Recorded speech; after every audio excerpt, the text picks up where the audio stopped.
Orang Palestina, mereka buat tembok beton yang tinggi, panjangnya 700 km lebih.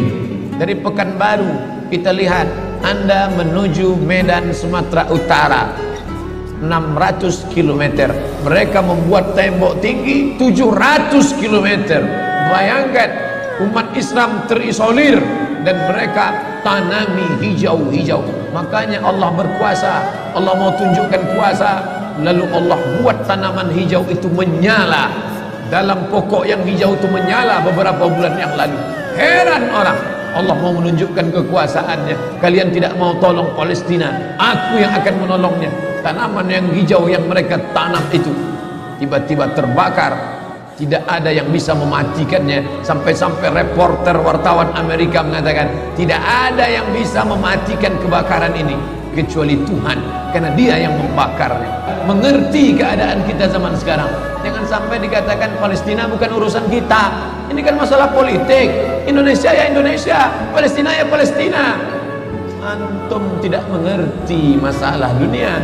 Palestina adalah masalah umat Islam. Subhanalladzi asra bi'abdihi, Maha suci Allah yang sudah memperjalankan hambanya minal masjidil haram, dari masjidil haram ilal masjidil aqsa, masjidil aqsa, masjidil aqsa Palestina.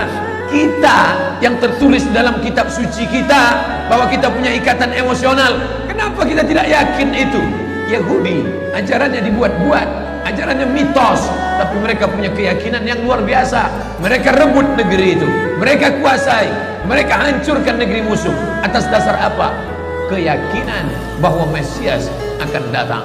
Yang kelima, apa yang mereka lakukan untuk Palestina? Mereka meyakini ada Temple of King Solomon, tempel kuil King Solomon, Raja Sulaiman. Datang pula orang Indonesia latah, dikatakannya Sulaiman ini kerajaannya bukan di Palestina, di Yogyakarta, Sleman. Kata dia, King Solomon itu punya tempel kuil, dan Temple of King Solomon letaknya pas di bawah Al-Masjidil Aqsa. Apa maknanya? Mereka mengeruk setiap hari bulldozer, traktor, ekskavator, terus mengeruk keliling Masjidil Aqsa. Mereka ingin meruntuhkan Masjidil Aqsa.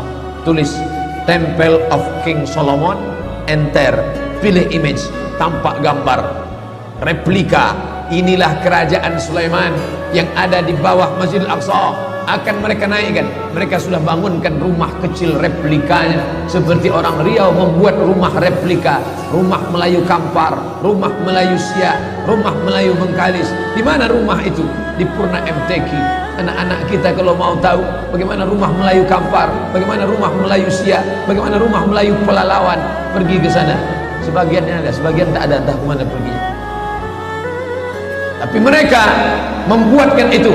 Inilah dia replika kerajaan Temple of King Solomon. Artinya apa? Mereka ingin menghancurkan Al-Masjidil Aqsa berkeping, sampai akhirnya disitulah nanti kemarahan umat Islam. Entah marah entah tidak, melihat gayanya tak marah. Kemudian hancur-hancurkanlah. Banyak lagi urusan kami sibuk dengan ini. Tapi akan ada hamba-hamba Allah. La tazulu fi ummati ta'ifatun min ummati. Akan tetap ada sekelompok umatku yang memperjuangkan agamaku, kata Allah Subhanahu wa ta'ala. Yang terakhir, yang kelima, akan turun Mesias. Kapan itu terjadi? Ketika terjadi perang besar. Sebetulnya dalam agama Islam sudah dituliskan yang dimaksud dengan Mesias itu siapa. Kata Imam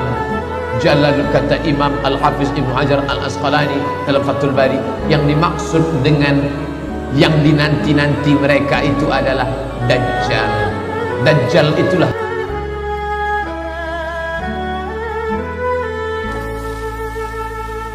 ada 70.000 Yahudi yang akan berada di belakang Dajjal ketika dia turun nanti. Makanya tiap hari, tiap petang kita berkata, Allahumma inni a'udzubika min adzab jahannam wa min adzabil qabri wa min fitnatil mahya wal mamat wa min syarri fitnatil masihid dajjal.